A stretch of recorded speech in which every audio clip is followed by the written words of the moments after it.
Hello everybody, welcome back to Vinyl Tap on That's Not Metal, our series dedicated to merch and physical media, turned into our, let me get it right this time, record shelves and seeing what is there. I hope you are well. Sam and Alec have both done entries of these since my last one, so check those out if you haven't already.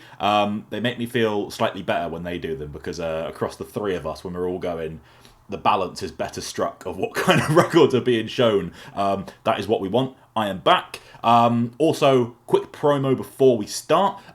We've actually been uploading more things onto the YouTube channel than just these videos that go on there unlisted and just get fed through the Patreon. We've actually put some public stuff up of posting, isolated reviews and bits like that from the long podcast episodes that we're making at the moment. I've been learning how to, put together fancy graphics for those videos and stuff like that. If you are watching this, then it means that you are a patron and thus probably already on board with these. But it's novel to have more than just these secret Vinyl Tap episodes going up on this YouTube channel. So if you've not done so yet, do give us a subscribe and kind of bump those numbers up. It does help us out. I'm going to start things off today in this Vinyl Tap with a 7-inch. This is Watain and their new single, The Howling. Brand new single. Watain are the rare band that actually still put out their singles as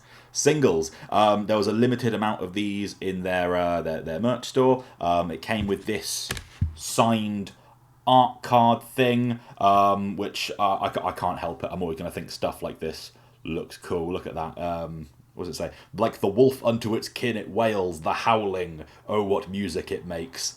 They get me. They know what's going up. I always remember they did those release shows for Trident Wolf Eclipse. The tour poster for it, when they announced them, was like loads of like clippings and headlines and stuff from like news sites who had run shock stories about their shows, throwing animal bits on people and everything like that. And it's so pompous, but they earned it, and that alone got me so hyped for those shows, because there's just this kind of gang-like element of danger to it that is cool. The new track, The Howling, it's wicked, great Watain single, but the reason I actually like these 7-inches, it's more than just a little memorabilia thing, is Watain have a tradition, going back probably about 4 albums now, of when they put out the 7-inch for the first single from the new record, it comes on the B-side with a cult, obscure black metal cover, which is always really, really fun to hear. Some of them are, kind of legendary in the underground bands. Some of them are bands I would never have heard of if it wasn't for Watain covering it on a 7-inch. This one, I suppose, is more of the former category. It's the band Profanatica, whose shirt I am wearing today. As you can probably tell, they are filthy, they are disgusting, they are more than a little bit stupid, and they don't like Jesus very much. But this is a track from Profanatica called I Arose. If you listen to the Profanatica original one, recorded in the 90s, sounds like absolute shit. Great for it, but it is super cool to hear, Watain, who are a pretty, successful, commercially successful black metal band, putting their modern day spin on such a dirt track like that. It's so fucking primitive, but it sounds awesome. Just had some neighbours making a ruckus, but it's got the little trumpeting baby thing on the back. That's Profanatica's symbol, so that's cool. It's on a kind of a red 7-inch, because hell and that.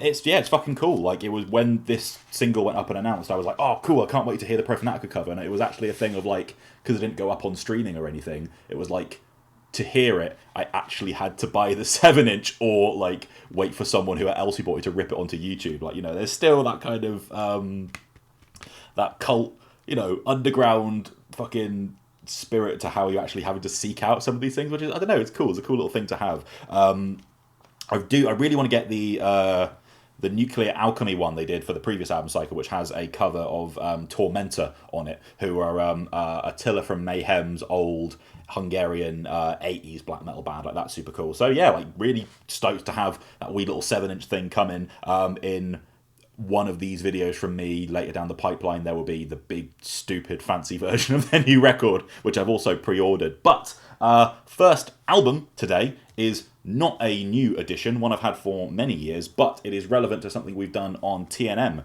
recently. It's Woods of Ypres and Woods 5, Grey Skies and Electric Light.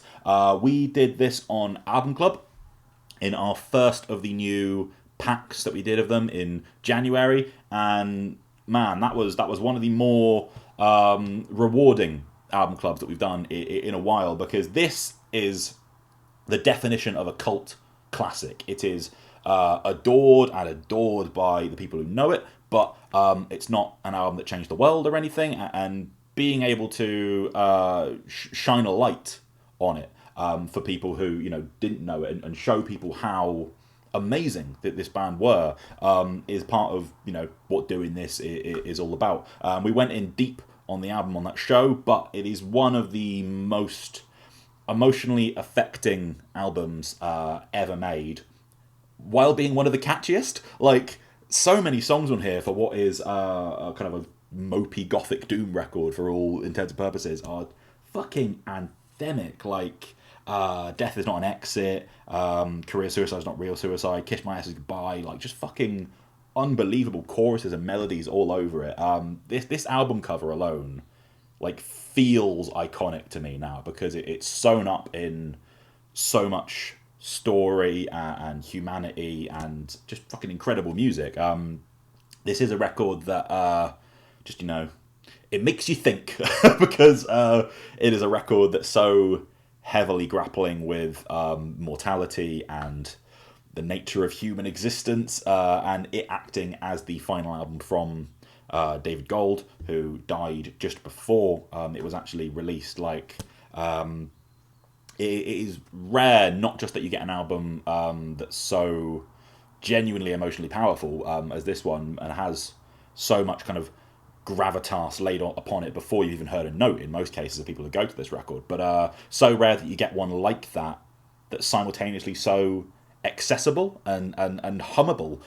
It's not a difficult record at all. It's just an intensely sad one. What I really wanted to show, though, for this episode is just to better illustrate something that I was talking about in the discussion that we had with the track listing. So this track listing for this LP version, it's 10 songs. It ends on Finality, which is the penultimate track on kind of the digital and CD versions of the record, I suppose. And what we also have is this. This is the alternate ending 7-inch, which has track 11 from, you know, the main record, I suppose, on it, because true to its name, like when I first heard this record and I just had the CD and whatnot, I was a bit confused about, like, is alternate ending a bonus track? Is it you know, literally like an alternate, well, like whatever? But the concept is essentially you can end the record on Finality, or you can go one step further and have alternate ending. And if you end on Finality, it's this really one of the most, like, beautiful piano-based songs kind of to ever come out of heavy music, I suppose. But, like, a really, really sad but really, really beautiful song. And you can end it there, and it feels climactic, and the way that song goes out, like, is enough to end the record. Or, if you are feeling like a sucker for punishment and you want a darker end to it, you can put alternate ending on afterwards, which is probably the bleakest and most eerie song on the record. This also has a different mix of Finality on the B-side, which I think it changes the drums or something or other. Not necessarily essential, but I would say having alternate ending, like, with it, I didn't have to shell out for this separately or anything. It just came with the record when I bought it from Earache. Yeah, it's just a really creative and artistically novel, but, you know, impactful way of kind of putting the record together. Like, you can have this, or you can go one step further for kind of the true ending, which is quite a lot starker. Really, really cool. The record is just on a kind of clear vinyl, I think. It needs a professional clean, this record, I think, because I noticed when I was playing it for the album club, it was skipping like fuck all over Career Suicide and Modern Life Architecture, so I need to give it a proper job. But 10 years gone, but an album and an artistic legacy so worth remembering. You can probably still pick copies of this up on Earache's store. I know people don't like Earache these days, but you can go and get this record if you want it. I certainly recommend doing so. Next up, Rage Against the Machine, the self-titled record, obviously. This is a much, much bigger and more, staple album than what I normally show in these videos, which is kind of the point, because my girlfriend's mum, now that I live up here, and she feels like she has to buy me things for Christmas, she's taken to buying me a record every year. And because she doesn't really know anything about rock music, she tends to get me a really big one that everybody knows. Everyone could just walk into a HMV and go, I know that one. And it actually turns out quite handy, because they are things that I don't normally actually think to buy myself, because I'm busy turning my funds to, heavier, more extreme stuff or whatever. So here it is, Rage Against the Machine, self-titled, from this Christmas. And what more can really be said about it beyond it being one of the most incendiary, iconic rock records ever made, down to the cover art, which is still, like, obviously the story of this photo and everything is fucking insane. I will say that you can get so much kind of like different kinds of appreciations out of this record by looking at it from different angles of kind of different corners of rock music where it's come from, because obviously it's heavy like a metal album. Loads of the riffing famously comes from 70s hard rock and stuff like that. There's a guy rapping at the front, which obviously opens the door up big time for hip hop to enter into the rock fold. But particularly, I think, viewing this album from the kind of lens of like the punk and hardcore lineage, really, like, it gets how essentially fucking socially furious and alive it is, in the vein of Bad Brains, Black Flag, the Dead Kennedys, all that stuff. You can put this record alongside those as that kind of just foaming mouth of rage that is fucking, like, it slips in perfectly. I remember I got into this record, like really got into it, 10 years ago now, for its 20th anniversary, if this is its 30th. Obviously, like, I liked and knew Rage before that and knew the singles very, very well, but they put out in 2012 a special 20th anniversary deluxe CD. It was like a fucking massive chunky CD. And I bought that, and that was my first time, like, really recognizing the album tracks and, like, going mad for, like, Take the Power Back and songs like that, and be like, fucking hell, these songs are fucking incredible. And 10 years on from this record, from that version of the record even, it's arguably even more relevant to today, sonically. Like, I'm not even talking socially and politically and all that, I'm talking like just how this album has held up, and it's more influential today than I think it was in 2012 when I bought that previous CD copy. I listen to Rage quite sparingly these days, but a spin of this will always give you a kick up the arse, so I'm happy to have it on the shelf with all of the other classics. Next up, I've got two albums that very much go together. It is Swans and White Light from the Mouth of Infinity and its counterpart record, Love of Life. I have been a Swans fan for 10 years now, seeing as it's 10 years since the Seer came out.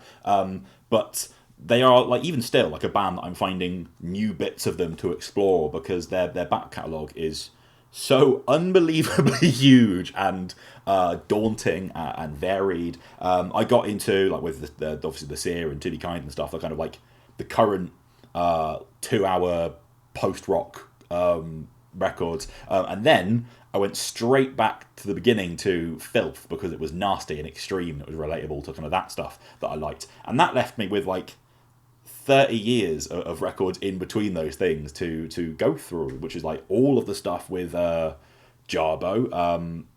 the fucking enormous nightmare records from the 90s, like Soundtracks for the Blind and all that stuff. But the bit of Swans from that kind of in-between era that was particularly interesting to me upon hearing about it after like getting into those two extreme ends of their career was when people would talk about their like goth folk stuff that would then lead into what Michael would do with his other band, Angels of Light. But these are the two records from the early 90s when Swans became like a psychedelic, dark neofolk band for a bit. I bought Love of Life on my birthday not too long ago in a record store, and then I decided I wanted both of them. It'd be weird to have the second one, so I ordered this online. I'm not sure why White Light is a gatefold and Love of Life isn't. They're supposed to be from the same kind of year's issue, but no matter. I suppose Love of Life is shorter, so it's just one LP, so it doesn't need a gatefold necessarily.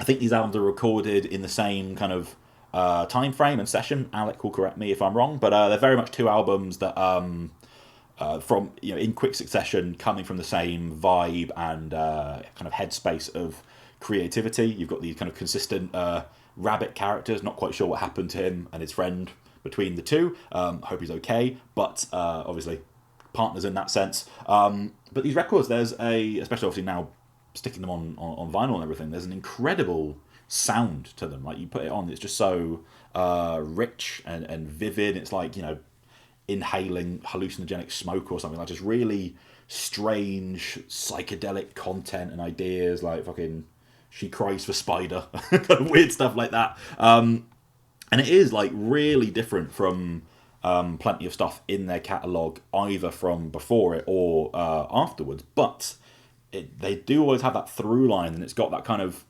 repetitive, hypnotism that really marks out Swans. You can kind of get into a groove with this and just kind of vibe out the same way you could, Filth or something. It's just a very different type of group you're vibing to. Some of it is really pretty and soothing, and then you get, really catchy songs like For the Love of Life, just kind of drilling its way in there. The records, as I think Alex showed in his latest video of this, because he's obviously got Swans in there, you always get big Young God Records posters and stuff like that, which is cool. There was a conversation going on in the Discord recently, which if you're viewing this on the Patreon, you've got access to that. Like if you're not in it already, you should definitely join it and come hang out with us. We talk about stuff like this, but there was a conversation in there about kind of what the best Swans starting points are, and this is a popular one, and Love of Life as well, because despite not really having any of their heavier side, it's just accessible, and Swans is so rare a pairing, and like there is actually an entry point into this if you like dark folky stuff. White Light is the more famous of the two, and maybe something we'll do more on soon, but I'd really recommend Love of Life as well if you if you like it. It's a whole bunch of songs in the kind of same headspace, which are just really nice to kind of immerse yourself in all at once. My next record for today's video is a much newer one than that. Voices, Breaking the Trauma Bond, is it? Yes, it is called. One of the very best heavy records of 2021, no question. It warms my black heart to know that quite a number of you actually agree. This album got way more kind of widespread buzz and acclaim, and people going like, holy fuck, what the fuck is this, than had happened in the past, which is so deserved, because this is, no hyperbole, one of the most unique and singular metal albums by one of the most unique bands you will ever hear. A sonic journey into inner turmoil, deep reflection on the self and the ultimate beauty of life for fans of Akakoka, Killing Joke, and Now the Thrak. What a great combo. And that doesn't even cover it, because it's hyper modern, like emotionally scathing black metal, but you've got industrial electronics, you've got kind of goth pop, new wavy vocal hooks that are so sticky, classical instrumentation, like the beautiful major key kind of piano lines that they have, like dancing over all that extreme riffing is sensational, and there's even more than those that I'm not even bringing to mind right now. It has more creativity than fucking 30 records that we'll review in a year slapped together. It's sensational.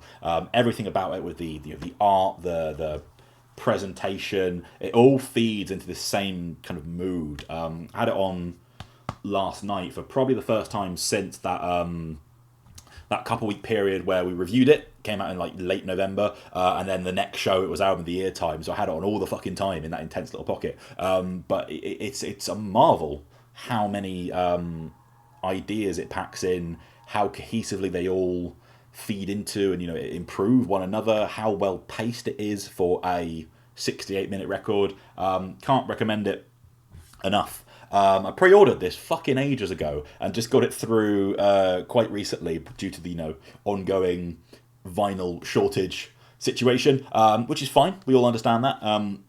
Comes from Church Road, which is obviously owned by Sammy and Justine from Employed to Serve, and their album Conquering I pre-ordered before even this. I'm sure a lot of you will be in the same boat, and they've just had to put that release date back for like the 4th or 5th time or something. But vinyl buying is a patience game at the moment. I don't mind that. Whatever's got to happen. This is on what I call the impossible to get out of the jacket. The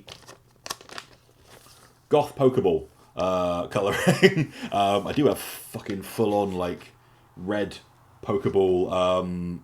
I think it's the Conjurer album, but that's what this is on. It's in that kind of especially when you're working, there's that kind of like year changeover where it's only a couple months old, this record, but it got mentally compartmentalized into last year as we all moved on. But like people online, like still seeing people excited about it, in the Facebook group, people talking about being fucking obsessed with Voices and listening to them all the time.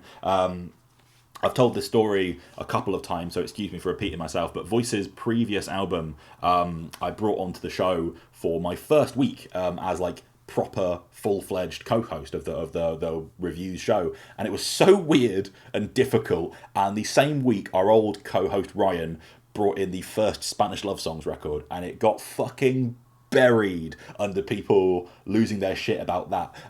So almost 4 years after that incident, to have a lot of people suddenly picking up on them and being blown away by what they're doing is really rewarding and vindicating. So hopefully now when I say that they are one of the single best bands that we have in the country right now, people might acknowledge that kind of take a bit more and really have them in that category. And if you've only heard this one, listen to their album London, which is an actual 10 out of 10 and genuinely so intense, that record, that this album to me feels pretty accessible and less viscerally shocking and ear damaging to listen to. Voices, incredible stuff. Another of my favourite albums of last year that I picked up not too long ago is Cradle of Filth, and Existence is Futile. I fucking love Cradle of Filth. It's always, a new album from one of your favourite bands is just always a treat, even when they are as far into doing an established thing as Cradle of Filth are. There's still a pleasure in, holding it in your hands and going like, that's the good stuff that I ordered. As I say, another of my favourite records of last year. The third album in a run of kind of comeback material that by this point they're so consistent with it that people are beginning to give them a new kind of respect to what they've had in the past. It's actually the first 21st century Cradle of Filth album that I have on vinyl, shamefully. My CD shelf down at my mum's has about 6 miles of Cradle of Filth releases, but major gaps over here need plugging over.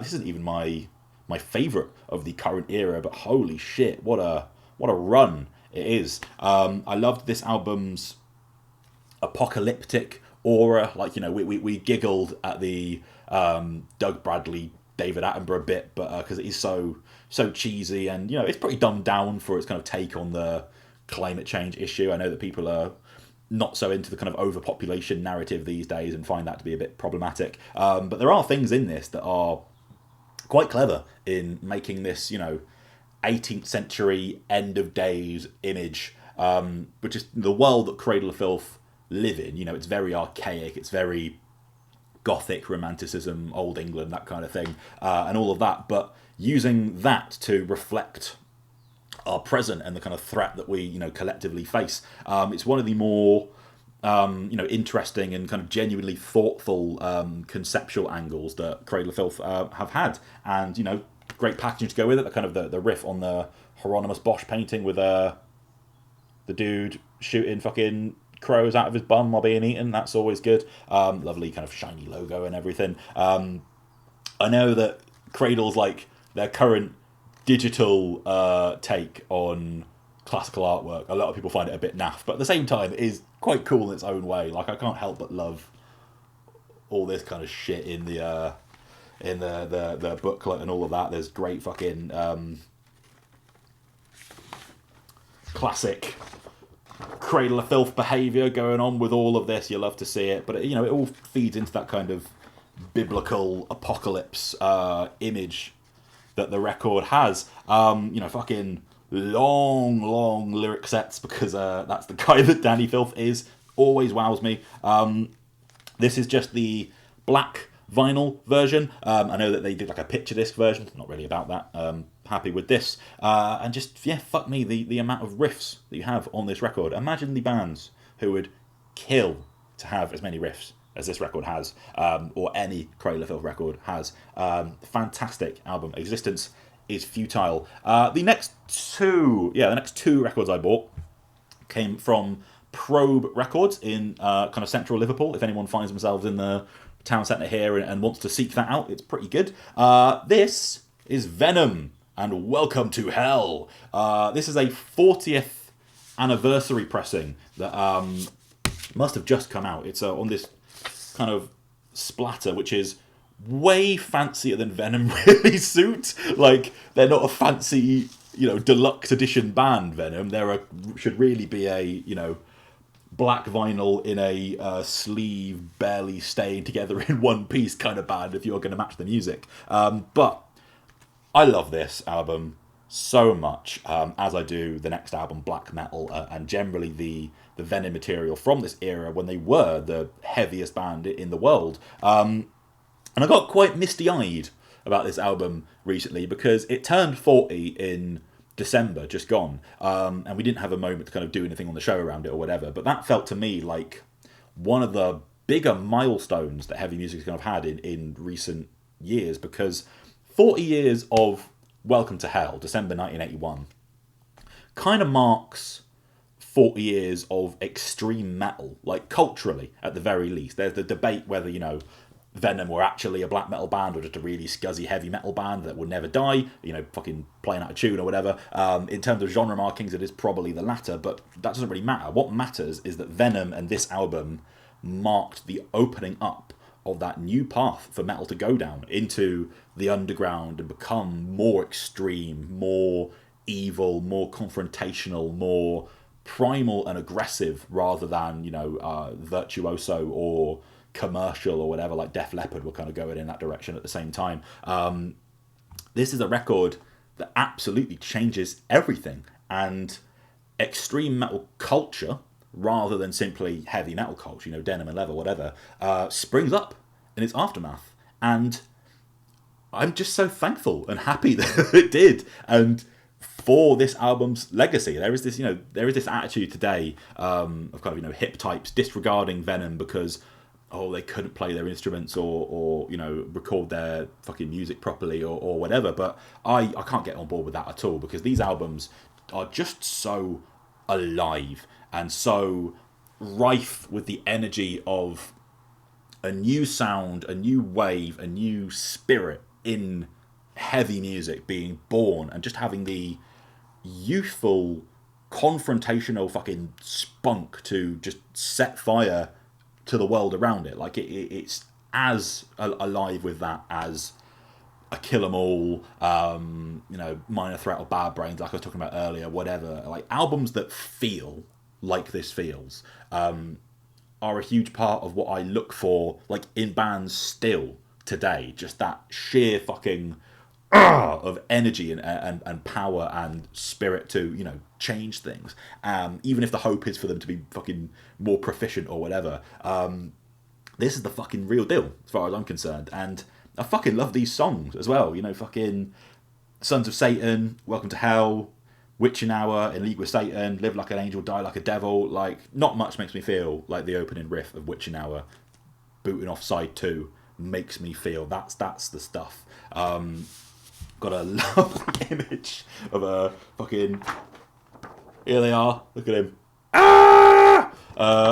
Good old Venom photos, always the funniest. Yeah, this is just like true heavy metal classic territory, as far as I'm concerned. This sigil on the front, like, it just represents so much to me about like what I love in this kind of music. And you know, hopefully later this year they'll give Black Metal, the second album, the same anniversary treatment as this got, and it can join it on the shelf, because they are 2 albums that just embody the spirit of extreme metal as well as anything else. Fucking Venom forever. The other record I bought in the same time is Wolves in the Throne Room and Primordial Arcana, the latest album from one of, you know, 21st century black metal's most essential and respected bands. I think this was number 21 on my album of the year list for 2021. So, like, if I decided to just go, fuck it, let's make the list,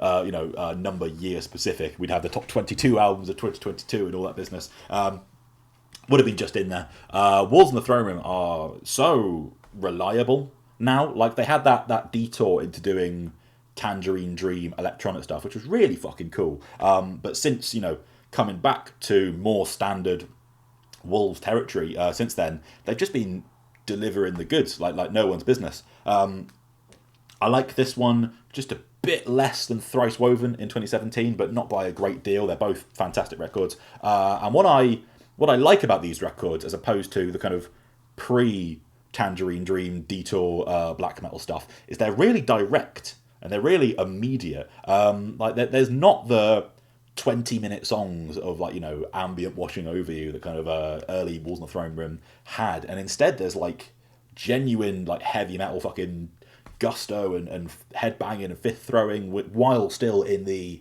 you know, familiar Wolves in the Throne Room forested universe. And that's just it's really unique and it's fucking super cool. And then you put on the awesome, you know, dungeon synth style breaks and melodies over the black metal, and it's so my shit. Spirit of Lightning on this, when I talk about that kind of melodic angle, is one of the most beautiful kind of stirring black metal tracks of the last couple of years. And then you've got you know, Mountain Magic, Primal Chasm, Gift of Fire, that are like some of their most intense like riffing songs. Love the cover, which is like you know, what you need to pack when you're going camping, like your festival guide to the Wolves in the Throne Room. Got to make sure you pack your fucking fox skull or whatever it is, you know, only the essentials. It's on a nice kind of woodsy brown, which is appropriate, always what you want with them. It's got the guys looking rustic and, you know, important and serious. Yeah, considering this is like a I would say a mid-table release for Wolves in the Throne Room, like probably their 4th best or something like that. Just shows how great they are. Like, any record that they put out is gonna have an earned place on this shelf. Even though this is currently the only one I actually have on vinyl. I always see Two Hunters, which is my favourite, in a shop here, but it's kind of battered and injured looking. But one day, yeah, Primordial Arcana. And the last couple records I have for this, this next one was my big expensive drop for this episode. I said to my girlfriend not long ago, I was saving some money for some stuff, and she quite supportively went, all right, do you want to go to Defend, which is a record store about 20 minutes from us? And lo and behold, I find this thing. This is the Sisters of Mercy and Some Girls Wander by Mistake, which is a compilation that they put out of all of their 7 inches and 12 inches that were released before they put out their first album.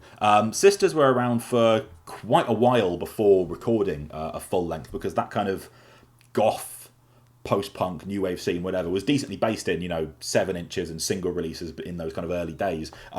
So if you're wanting to see the development of that sound, this is as essential as the actual Sisters of Mercy albums.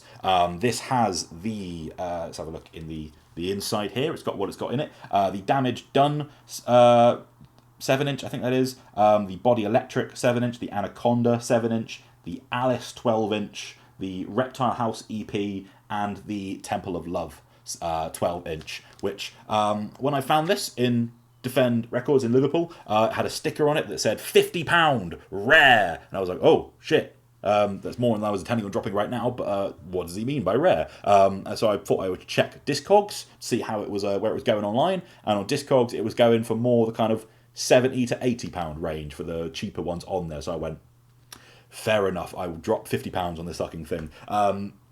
I don't know if they've ever repressed this, if it is, kind of a rare find, if you're still going off the 1992 versions of it, because this looks like the 1992 issue, which was when the kind of compilation was put out, which is mad to consider that the material on this was only 10 years old when this fucking record came out. The best proof of age in it that it has is that if anyone is old enough to remember these, I'm not, but I find them sometimes.